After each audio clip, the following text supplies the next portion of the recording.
Hello friends, in surface chemistry, in this video we are going to discuss about adsorption isotherm, adsorption isobar, adsorption from solution phase and applications of adsorptions. Now let us see one by one. First, what is the meaning of adsorption isotherm? A graph between the amount adsorbed by an adsorbent and the equilibrium pressure of the adsorbate at constant temperature is called adsorption isotherm. Actually, isotherm means at constant temperature.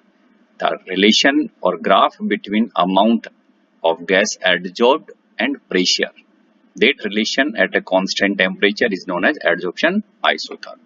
There are the two adsorption isotherm. One is Freundlich, another one is Langmuir. But in our syllabus, only one is there, that is Freundlich adsorption isotherm. It gives the relationship between quantity of gas adsorbed by unit mass of solid adsorbent and pressure at a particular temperature, and it can be expressed like this. X by m is equal to k p raised to the power 1 by n, where n is greater than 1. Where x is the mass of gas adsorbed, m is the mass of adsorbent, and this x by m, this is called the extent of adsorption. P is the pressure, k and n both are the constant which depend on the nature of adsorbent and the gas at a particular temperature. Now, if you plot a graph between x by m, that is extent of adsorption and pressure at different temperatures, like this graph is at 195 Kelvin, this is at 244, this is 273, then we can see, if we observe this, then this indicates that there is a decrease in physical adsorption with increase in temperature. This is among these three, this is the highest temperature. And this highest temperature, if this x by m is low, where in this case this is x by m is highest. So as the temperature increases, extent of adsorption is decreased. The curve always seems to approach saturation at high pressure. We can say at the pressure is increased, you can say this becomes constant. That's why saturation level is reached, and that's why this is called saturated pressure. Now if we take the log of this equation, then we will get this one. Log x by m is equal to log k plus 1 by n log p. Now again, this is the equation of straight line. Y is equal to mx plus c. If we take log x by m on y axis and log p on the x axis, then we will get the one straight line. Okay.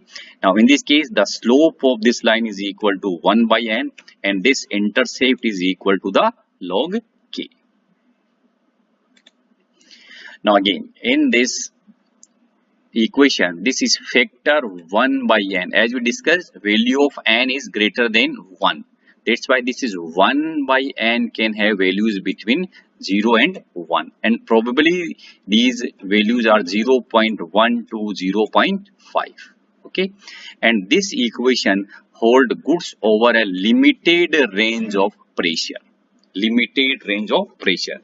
Now if we say, if this is 1 by n is equal to 0, 1 by n is equal to 0, then we can say this is x by m is constant. That is, adsorption is independent of pressure, and this can be seen at the high pressure. At the pressure is increased, that is line becomes constant. Okay, and when 1 by n is equal to 1, then we can say this x by m is equal to kp, that is x by m is directly proportional to the pressure, and we can say that is adsorption varies directly with the pressure, and this can be seen at the low pressure.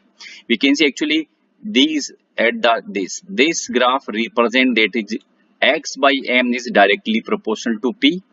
This part represent that x by m is constant, and this part explain that x by m is directly proportional to p raised to the power 1 by n. Is it clear? Now in this case, We already discussed experimental isotherms always seem to approach saturation at high pressure. But why this saturation at high pressure, it cannot be explained by this Freundlich adsorption isotherm. That's why we can say this is the limitation of Freundlich adsorption isotherm, that it fails at high pressure.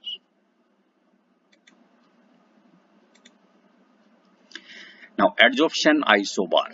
Isobar means any plot at a constant pressure. Okay, graph between extent of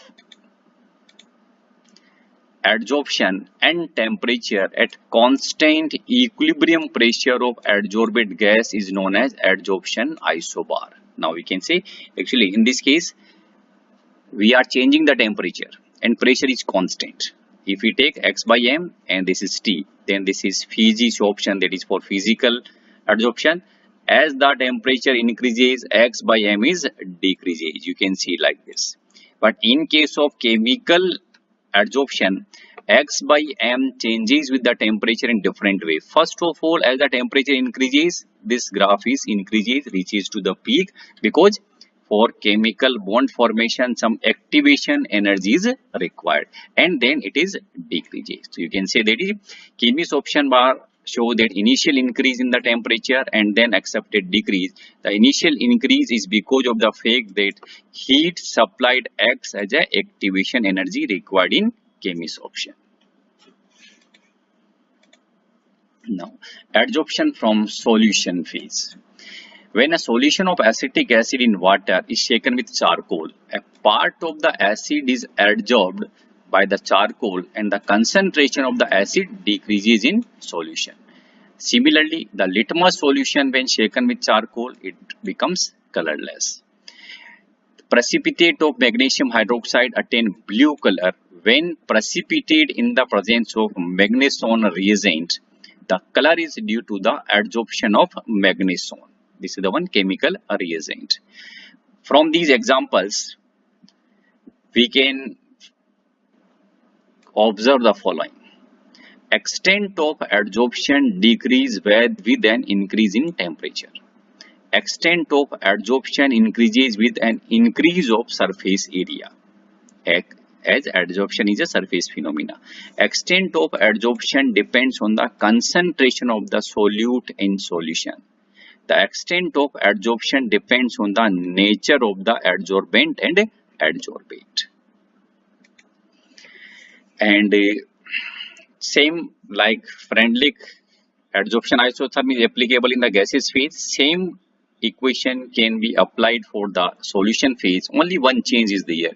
In place of P, we put the C, where C represents the concentration of solution.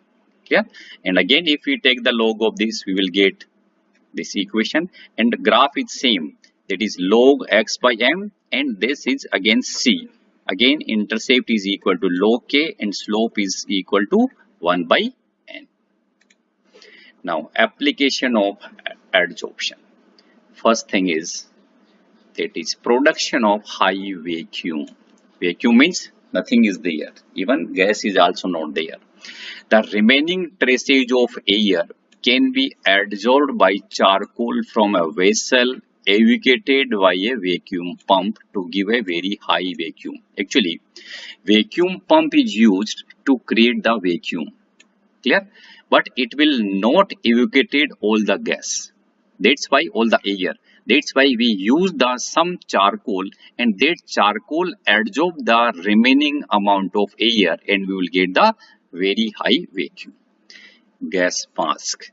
Gas mask, a device which consists of an activated charcoal or mixture of adsorbents, is usually used for breathing in coal mines to adsorb poisonous gases.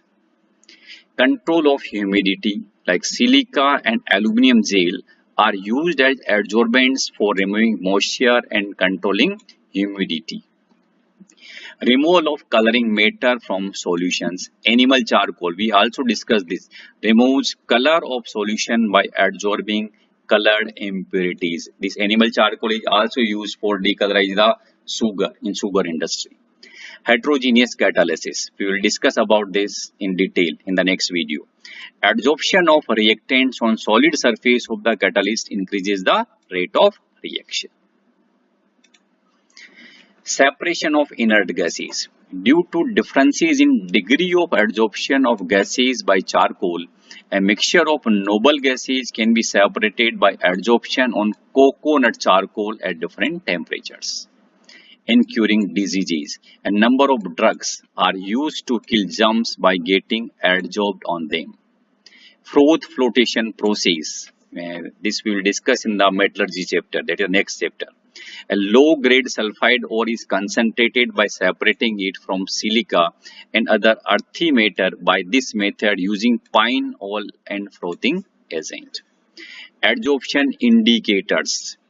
Surfaces of certain precipitates such as silver halides have the property of adsorbing some dyes like eosine, fluorescein, etc. and thereby producing a characteristic color at the end point. That is, we can say gravimetric titration, which you use adsorption indicator.